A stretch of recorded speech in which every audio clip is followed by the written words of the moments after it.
je vais donc développer, disons,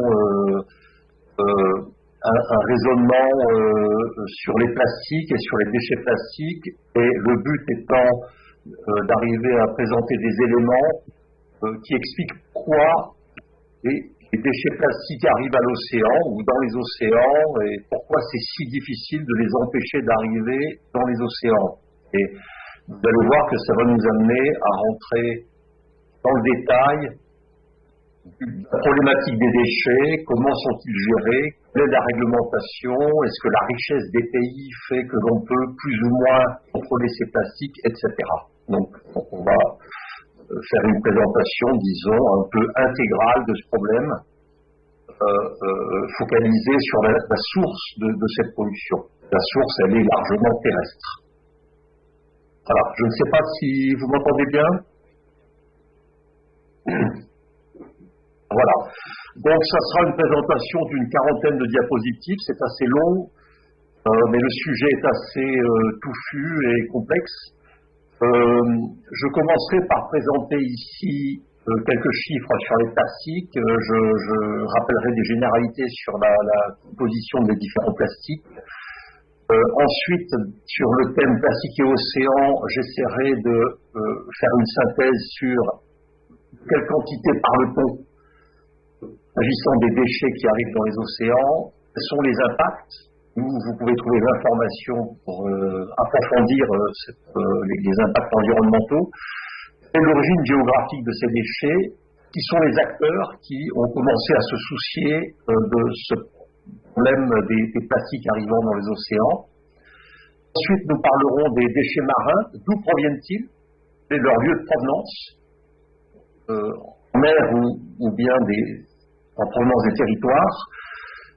Ensuite, je reviendrai à des informations fondamentales relatives à la réglementation, et je dissocierai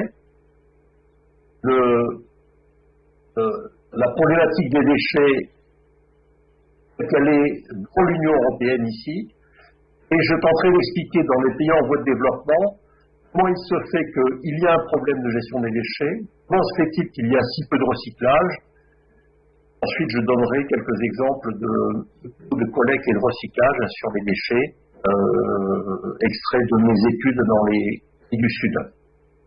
Je présenterai ensuite un exemple sur les flux de collecte de déchets à Conakry, où j'ai participé à un projet important jusqu'à l'année dernière,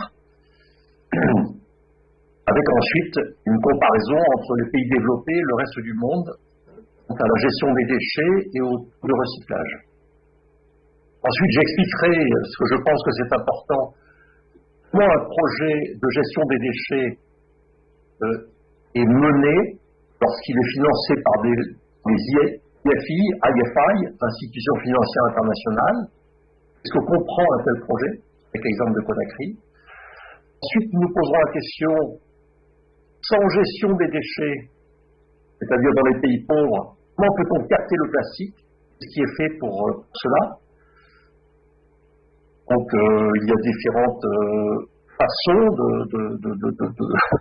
traiter ces plastiques. On a par exemple des projets communautaires. On a dans certains pays des firmes étrangères qui investissent afin d'exploiter un gisement de déchets plastiques qui est très important.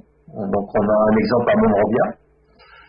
De quoi s'agit-il qu'on parle de traitement non conventionnel de plastique?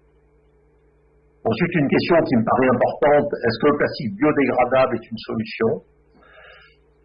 Et puis pour terminer, je développerai les actions qui sont en cours pour essayer de prendre à bras-le-corps ce problème de plastique envahissant les océans. Et puis ensuite, j'ai préparé une bibliographie qui vous permettra de retrouver des sites internet